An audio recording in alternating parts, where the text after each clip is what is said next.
disampaikan oleh Ustaz Kiai Haji Detum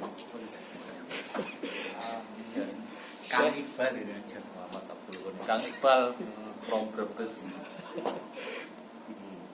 Habib, Langsung aja kepada beliau untuk menyampaikan materinya.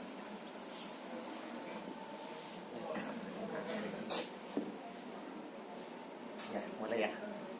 Bismillahirrahmanirrahim. Assalamualaikum warahmatullahi wabarakatuh. Waalaikumsalam. Alhamdulillahirabbil alamin. Wassalatu wassalamu ala Rasulillahi wa ala alihi wa ashabihi wa mawalah. La haula wala quwata illa billah. Amma ba'du. Yang saya hormati seluruh bapak-bapak dan mas-mas, bapak-bapak semua di sini. Bapak-bapak keluarga besar dari seluruh Indonesia, Kibar Leeds Indonesia perwakilan Indonesia ya, yang ada di Leeds.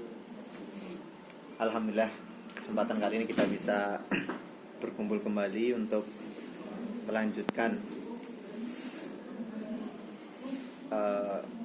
ngaji bareng, diskusi bersama, mengingat kembali, mempelajari kembali hadis-hadis Nabi Muhammad SAW yang terangkum atau yang tersangkut dalam kitab Al-Arba'in An-Nawawiyah. Pada kesempatan minggu ini kita sudah sampai ke hadis yang kelima.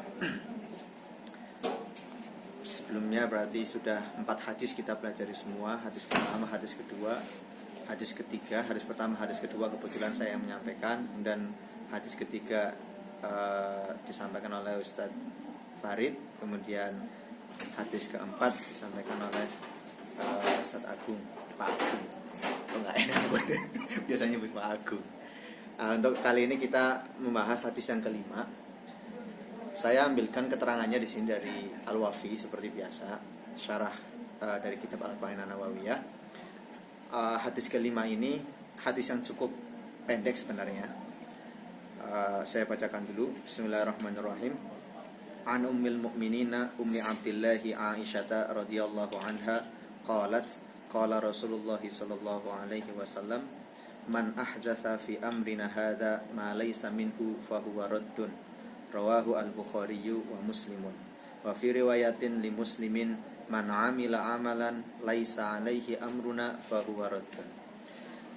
Mungkin hadis ini tidak asing di telinga bapak-bapak semua, kita sudah sering dengar. Hadis ini merupakan hadis yang sering dibahas dalam tema-tema bid'ah. Ketika berbicara masalah bid'ah, maka hadis ini sering dijadikan dasar awal, sering dijadikan rujukan awal. Oleh karena itu di sini Syekh Nawawi pun memberi judul di hadis yang kelima, Ibtalul Munkarati wal Bid'ah. Artinya adalah menghentikan atau mencegah kemungkaran dan bid'ah atau perbuatan-perbuatan bid'ah. Man ahdatsa fi amrina, hadis ini diriwayatkan oleh Siti Aisyah radhiyallahu anha, istri Rasulullah sallallahu alaihi wasallam, putri dari Abu Bakar As-Siddiq. Hadis ini berbunyi man ahdatsa fi amrina hadza ma laysa lahu min ma laysa minhu fa huwa raddun, yang artinya adalah barang siapa yang membuat atau menciptakan atau mengadakan hal-hal baru, melakukan hal-hal baru yang di dalamnya tidak didasari oleh amruna, di sini adalah din, yaitu agama, tidak sesuai dengan dasar-dasar yang telah diterapkan oleh Allah dan Rasulnya, fahuwa raddun, maka itu ditolak, atau maka perbuatan itu adalah perbuatan yang batil, perbuatan yang tidak benar. Ini riwayat Imam Bukhari dan Muslim, dan Imam Muslim memiliki meriwayatkan ibarat yang lain atau redaksi lain. Bahasanya adalah man amila amalan laisa alaihi amruna fahuwa raddun. Ini hanya lebih menggunakan bahasa saja, redaksinya man amila amalan, bukan ahdasa. Tapi kalau dari intinya adalah sama. Hal-hal yang perlu saya kira menjadi catatan di hadis ini, pertama adalah bahwa hadis ini juga merupakan hadis usul, ya, menjadi dasar dalam syariat Islam, sebagaimana hadis pertama di hadis Arba'in Nawawiyah ini, yaitu innamal a'malu binniyat, itu juga merupakan dasar dari syariat Islam. Hadis ini pun sama, bedanya adalah kalau menurut syarah di sini, bahwa ketika hadis innamal a'malu binniyat itu merupakan dasar atau patokan amal, patokan perbuatan bagi umat Islam, bagi kita semua, dilihat dari sisi batinnya, dilihat dari sisi hati. Jadi kriteria amal dilihat dari sisi hati, dari keniatan, keikhlasan. Maka ketika amal itu tidak memiliki kriteria hati ini, yaitu didasari itu dari tujuan karena Allah, maka amal itu amal yang mardud, amal yang tertolak, amal yang tidak memiliki nilai pahala di sisi Allah. Nah, maka hadis yang ini adalah hadis yang menjelaskan standar amal, kriteria amal diterima atau tidak dari sisi zahirnya, dari sisi fisiknya, dari sisi rupa atau dari sisi tampilannya. Ini bedanya antara hadis yang innamal a'malu binniyat dengan hadis yang man ahdatsa fi amrina. Yang jelas kedua ini merupakan hadis yang dasar, hadis yang menjadi patokan dalam istimbat itu penggalian hukum syariat Islam. Kemudian selanjutnya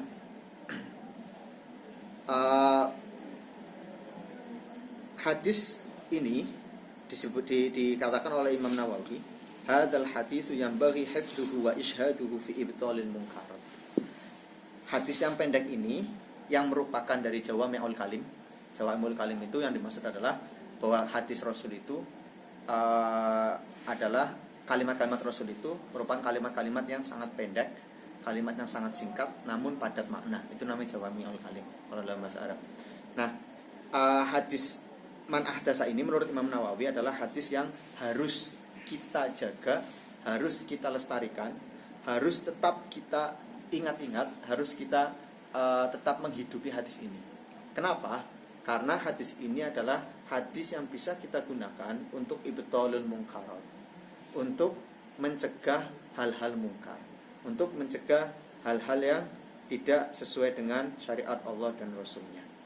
Itu menurut Imam Nawawi. Kemudian Ibnu Hajar Al-Haytami juga pernah mengatakan bahwa hadis ini huwa qa'idatun min qawaidil Islam wa ammiha naf'an min jihati mantuqihi li'annahu muqaddimatu kulliyatin fi kulli dalilin yustantaju minhu hukmun syar'iyyun. Kalau menurut Imam Ibnu Hajar Al-Haytami, hadis ini merupakan qaidah.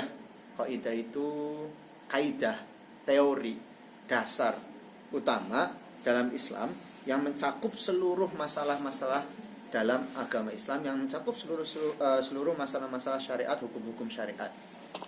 Semua hukum syariat itu digali dasarnya diawali dengan ini. Patokannya adalah tidak keluar dari man ahdatsa fi amrina.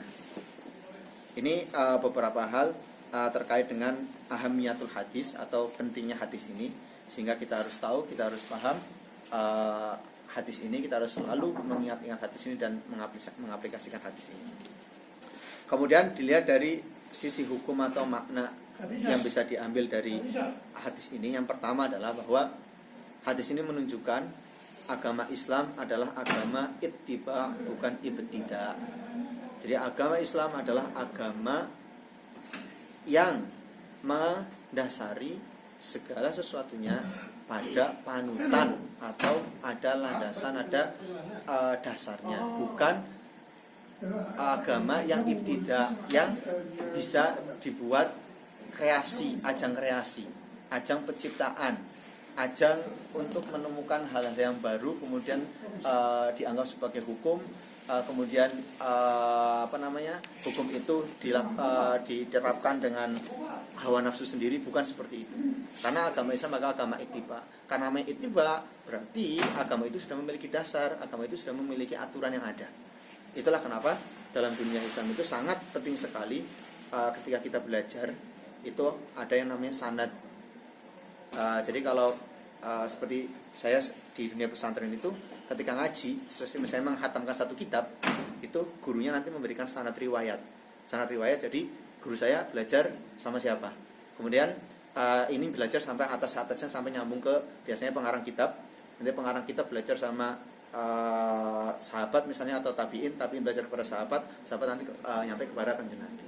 Itu yang memang saya sudah pernah menyampaikan di pertemuan-pertemuan sebelumnya, itu yang menjadikan Islam itu tetap asli, Islam itu terjaga keutuhan keasliannya. Ini juga menandakan atau mengajarkan kepada kita, memberitahu kepada kita bahwa Islam itu sudah sempurna, Islam itu sudah lengkap, Islam itu sudah pas, sudah tidak perlu lagi untuk digali, untuk dibuat aturan-aturan baru atau dibuat sesuatu yang baru. Tidak perlu ditambahkan, tidak perlu dikurangi, tidak perlu ditambah disisipkan hal-hal yang lain, tidak.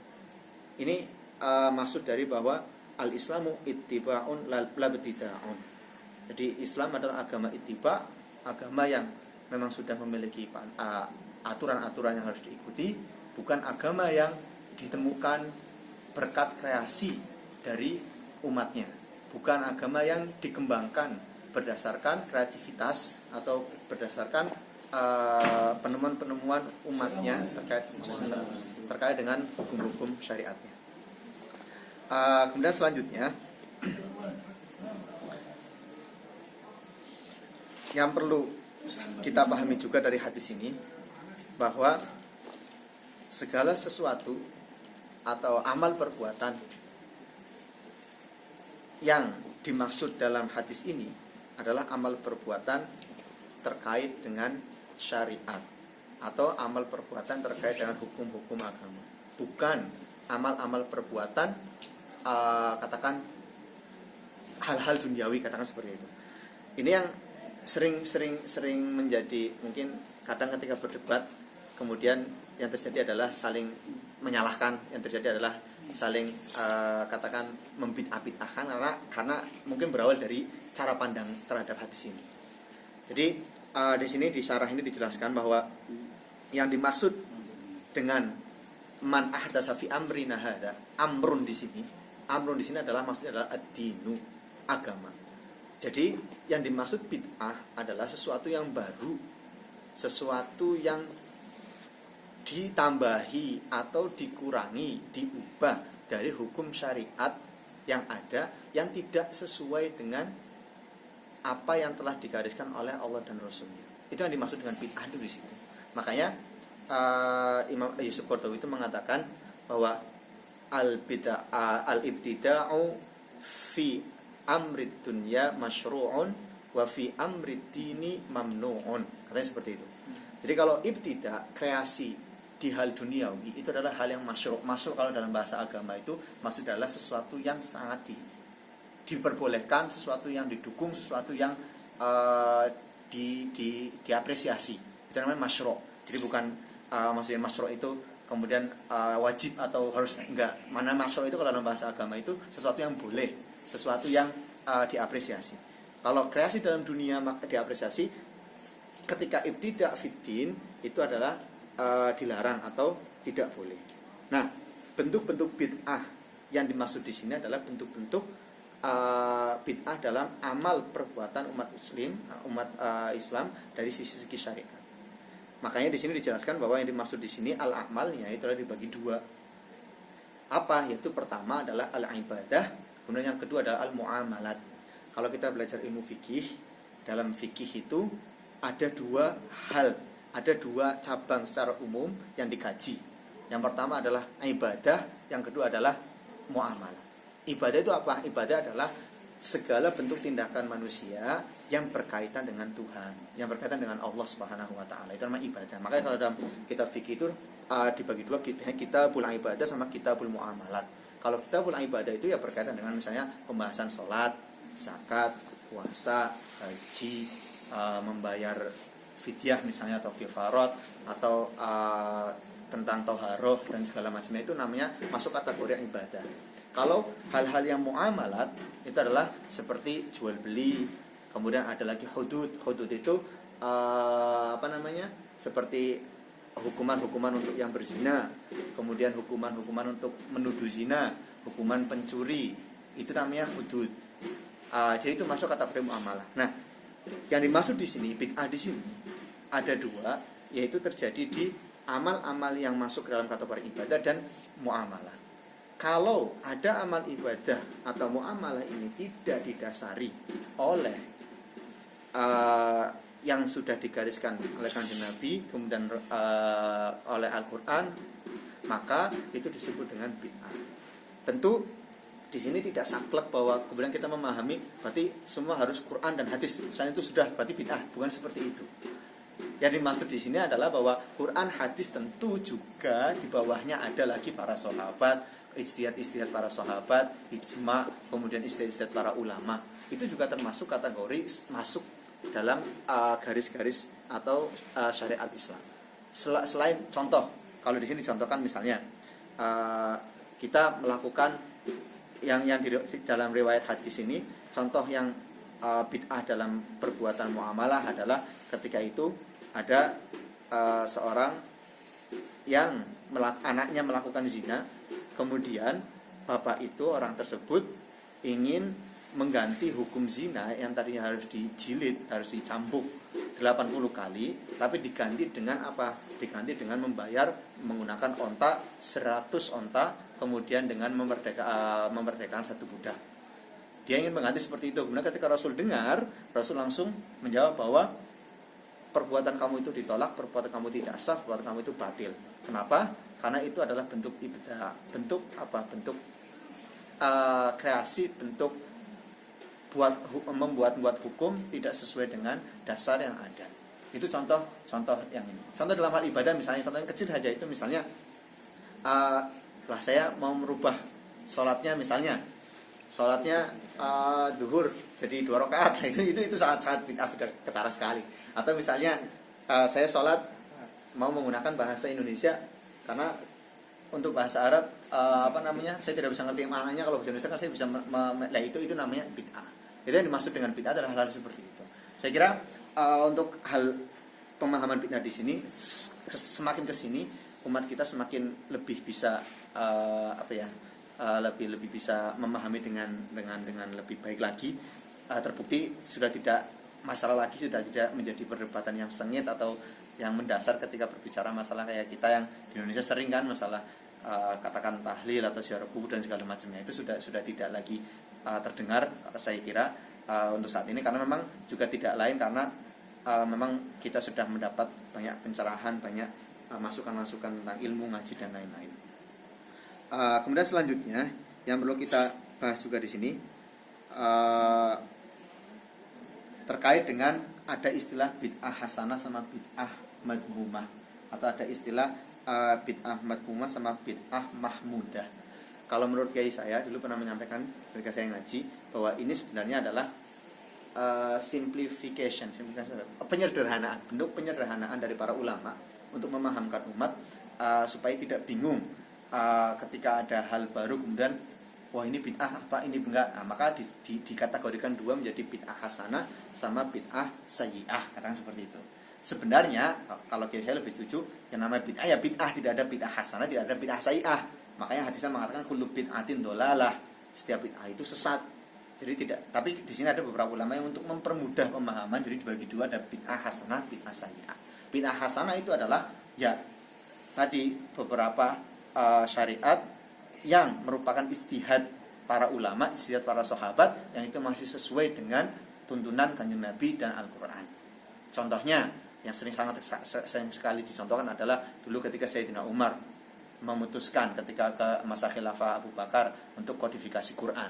Itu bid'ah karena itu hal yang baru. Bid'ah kan satu yang baru untuk mengkodifikasi Al-Qur'an, untuk membuka Al-Qur'an. Tapi itu kemudian para ulama dibahasakan sebagai itu bid'ah hasanah. Ya, ini untuk mempermudah saja. Jadi ada bid'ah hasanah dan ini juga untuk mempermudah bahwa ketika ada hadis seperti ini bukan berarti Islam kemudian kaku, kemudian Islam itu stagnan, Islam itu tidak bisa berjalan beriringan dengan zaman, tidak seperti itu. Ini maksud dari ulama kemudian membahasakan ada dua jenis bid'ah hasanah dan ada bid'ah mahmudah. Tentu kesimpulannya dari sekian yang ada di sini dari hadis ini yang perlu kita pahami bahwa adalah ketika kita berbuat, ketika kita mengamalkan agama kita memang harus punya dasar, kita harus punya anutan, kita harus punya rujukan. Itulah kenapa pentingnya istilahnya kita itu mencari ilmu, kita belajar, kita berdiskusi, kita ngaji itu ya di situ, karena Islam itu agama ittiba bukan ibtidak. Sekali lagi, bukan ketika saya masuk Islam kemudian saya boleh dengan senangnya sendiri, saya membuat hukum sendiri, kemudian saya melakukan ibadah sendiri. Tidak, karena semua itu memiliki aturan, dan aturan itu perlu kita pelajari. Paling tidak kalau dalam istilah fikih itu ada istilah al-ma'lumu minad dini bid-darurah. Jadi hal-hal yang bagi orang Islam adalah hal-hal yang memang sudah sewajarnya setiap orang itu pasti tahu, bukan takhusus. Al-ma'lumu minad dini bid-darurah itu adalah, tentu kalau saya lihat kita sebagai orang Islam Indonesia itu sudah sangat baik. Orang-orang Islam Indonesia rata-rata ketika al-ma'lumu minad dini bid-darurah semua paham, semua tahu.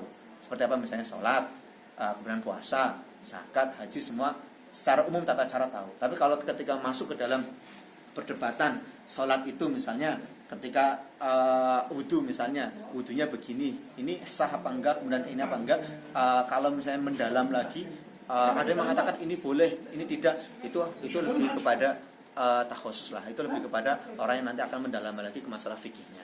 Maksud saya adalah bukan berarti ketika Islam itu ittiba kemudian kita harus belajar Islam terus kita harus katakan, maksudnya harus berarti saya harus tahu tafsir dong, saya harus tahu. Tidak seperti itu. Tidak harus, maksudnya kemudian saya harus tahu ilmu balaghah dong, saya harus tahu ilmu tafsir, saya harus tahu ilmu usul dong. Tidak seperti itu.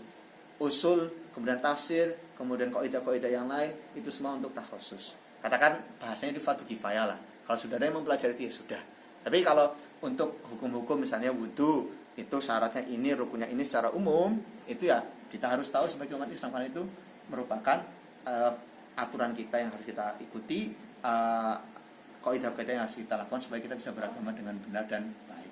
Ini yang dimaksud, inti dari hadis ini adalah seperti itu. Jadi untuk mengingatkan kita bahwa kita punya rujukan, kita punya panutan, jadi tidak sembarang dalam beramal ibadah. Saya kira itu yang bisa saya sampaikan. Silakan selanjutnya kalau ada yang perlu ditambahkan atau ada yang mau memberi masukan, mau mengoreksi, silakan. Terima kasih. Saya cukupkan untuk sampai di sini. Terima kasih kepada Mas Iqbal yang sudah menyampaikan materi tentang perbid'ah secara komprehensif dari hadis ini tadi. Monggo teman-teman jika ada yang mau menanggapi, bertanya atau nambah juga monggo. Mas Hafid, Mas Dian, Mas itu, Mas Emil, Mas Adi. Assalamualaikum. Kalau kita melihat kebiasaannya, saya nggak ngerti apakah memang ada dasarnya. Tapi kalau di Indonesia kadang-kadang kita saling saling menyalahkan gitu. Ini Islam yang benar, ini bid'ah. Gitu. Kalau di sini mungkin agak nggak terlalu ya, tapi kalau di sana memang terasa banget. Sampai misalnya tadi bilang tahlilan, tahlilan ada juga yang membid'ahkan gitu. Ada juga yang punya mencari yang berbicara dengan dalil gitu. Nah, bagaimana kalau kita ingin menerapkan Islam yang tanpa bid'ah? Itu mesti bagaimana, Mas? Ya. Oke. Langsung aja. Ya, ini saya nggak tahu pernah menyampaikan di sana atau tidak. Saya pernah baca kitabnya Yusuf Qaradawi, karena saya juga termasuk kalau dari sisi pergerakan memang saya tidak begitu fanatik terhadap Yusuf Qaradawi dan saya tidak begitu ini. Tapi kalau dari sisi keilmuannya, karena dulu memang saya sempat minta istilahnya penguatan dari kiai saya matur ke kiai saya itu untuk Yusuf Qaradawi bagaimana. Kemudian beliau mengatakan Yusuf Qaradawi adalah alim dan maksudnya adalah orang yang berpengetahuan akademis, orang yang paham agama, paham Quran. Tapi beliau juga muharrik, beliau juga bergerak dalam harokah atau pergerakan. Makanya itu yang menjadikan akhirnya Yusuf Qaradawi itu katakan karomah atau sisi keilmuannya dalam Islam itu agak kurang banyak yang mungkin karena memang beliau bergerak dalam pergerakan. Tapi kalau dari sisi pemahaman beliau terhadap agama, beliau itu seorang yang alim. Nah, saya pernah baca buku kecilnya, itu sebenarnya sebuah muhadharah ya, atau katakan semacam seminar gitu, kemudian dibukukan. Itu judulnya Al-Islamul ladzi nad'u ilaihi. Jadi kalau dalam diterjemahkan adalah Islam yang kita dakwahkan, Islam yang kita ajak itu seperti apa.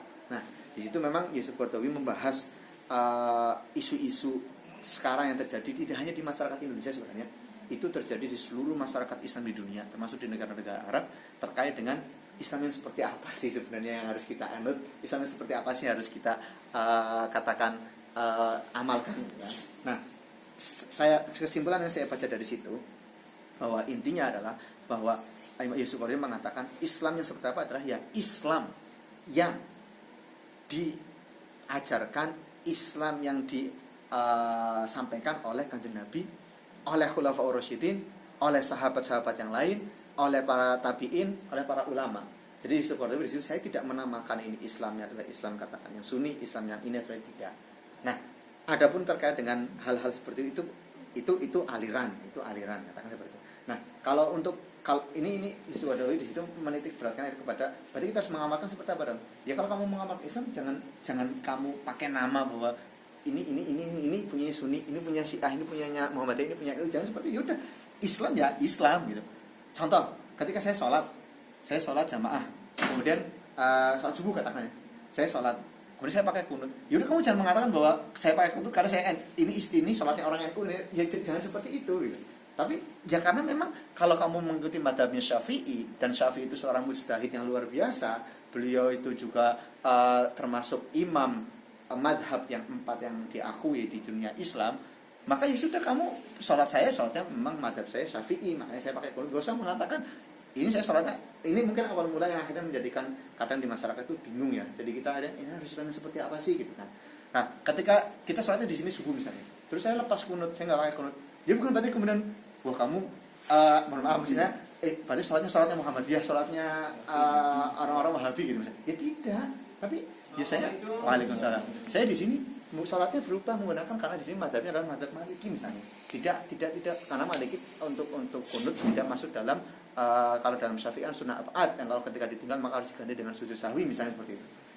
Ya sudah tidak ini yang saya ambil dari kitab Yusuf Qaradawi yang saya pahami adalah salah satu yang ingin disampaikan oleh Yusuf Qaradawi adalah di situ bahwa kita akhirnya bingung ketika ini Islam yang seperti apa karena kita sudah dengan nama itu. Ini yang menjadikan akhirnya kita sering terjebak dalam ya membidah-bidahkan orang, atau sebenarnya kalau kita mau belajar, kita mau membaca lebih jauh, semua itu adalah ada dasarnya. Semua itu adalah memiliki dasar. Tinggal bagaimana kita ya kalau memang ini sebenarnya kan kembali kepada masalah yang dimaksud dengan bahwa Islam itu merupakan agama yang sangat, katakan salah satu, kalau saya memaknai salah satu rahmatan lil alamin ini bentuknya adalah karena terdapat di dalamnya furu'iyah. Jadi Islam itu ada hal usul, ada hal furu', ada hal yang dasar, ada hal yang itu merupakan cabang. Furu' itu kita boleh berbeda pendapat. Ini yang saya pahami, saya maknai dengan namanya ikhtilaful ulama irrahmah itu di sini. Jadi ketika ulama berpendapat dalam hal-hal furu', tapi mereka tidak berbeda pendapat dalam hal usul, mereka semua sepakat. Jadi kembali contoh yang kecil saja, misalnya masalah katakan masalah tadi tahlil dan lain-lain ya. Semua ulama berpendapat sama dalam hal usulnya apa? Ketika kita ingin meminta, ketika ingin kita memohon pertolongan, ketika ingin zikir, maka kita zikir, kita berdoa kepada Allah. Katakan semua usulnya seperti itu. Nah kemudian hal furu'iyahnya misalnya ada yang makanya sistemnya apa? Oh mereka merangkai wirid-wirid khusus, jadi dikumpulkan dari ayat-ayat tertentu, bacaan-bacaan shalawat tertentu jadikan satu, kemudian dia jadikan wirid. Ada yang tidak menggunakan seperti itu. Ada yang ada lagi misalnya ada yang menggunakan istilah tawasul, ada yang tidak. Tawasul sendiri adalah hal furu', ada yang setuju, ada yang tidak. Ada yang mengatakan tawasul itu tidak nyampe, ada yang mengatakan nyampe. Itu kan hal furu'. Hal furu' itu mempermudah kita supaya apa? Supaya Islam itu jadi lebih mencakup keseluruhnya. Jadi semua bisa melakukan Islam dengan mudah. Itu bentuk yang mengatakan bahwa ad-dinu yusrun, agama itu mudah. Karena hal furu'nya itu. Nah, kadang kita memahami hal furu'nya itu kadang akhirnya menjadikan ribut, menjadikan berantem di situ. Yang terkait kayak ada lagi sebenarnya ulama-ulama terkenal sekarang juga yang beliau itu berusaha untuk mengurangi hal-hal seperti ini, memberikan pemahaman ke umat. Abuya Said Alawi Al-Maliki itu beliau menulis kitab namanya Mafahim Yajibu Antusohah. Jadi pemahaman-pemahaman dalam masyarakat yang perlu diluruskan. Itu di situ Said Alawi itu Said Muhammad Alawi itu menulis banyak, membahas banyak terkait dengan tawasul memang. Karena tawasul itu yang menjadi perdebatan, menjadi hal-hal furu'iyah yang beberapa ulama berbeda pendapat lah. Sebenarnya awal mula dari yang membedakan tahlil dan segala macamnya kan dari perbedaan pendapat di situ. Ya kalau memang jenengan percaya dengan tawasul ya silakan lakukan tahlil. Kalau memang tidak percaya mengikuti pendapat yang bahwa tawasul tidak sampai ya udah tidak melakukan tahlil. Tapi bukan berarti kemudian tahlilnya bid'ah. Karena mereka juga punya dasar, mereka punya ini. Begitu saya kira penjelasan saya begitu. Makanya saya kadang menyikapinya ya saya lebih kepada saya tenang, maksudnya tenang itu ya kalau ada bisa katakan mendapat saya katakan ya tahlil itu kita begini ya. Saya lebih untuk ya saya diam dulu lah. Saya diam dulu dalam arti ya silakan berbicara dulu, mau melihat yang dipermasalahkan dari dia itu dari mananya, dan ini mungkin nanti kita bisa sikapi dengan dari yang dia kurangnya di mananya kita bisa begitu ya. Aku tambah. Kalau bangun aja kalau menambahkan Sudah modal kita. Sudah runtut, sudah komprehensif pembahasan sampaikan mulai Mas Iqbal hendak mencerahkan. Lama lagi sudah, karena sudah waktunya lebih berapa sekarang? 2.30 berapa sampai 2.40. Mari kita akhiri bersama saja dan doa kafaratul majlis.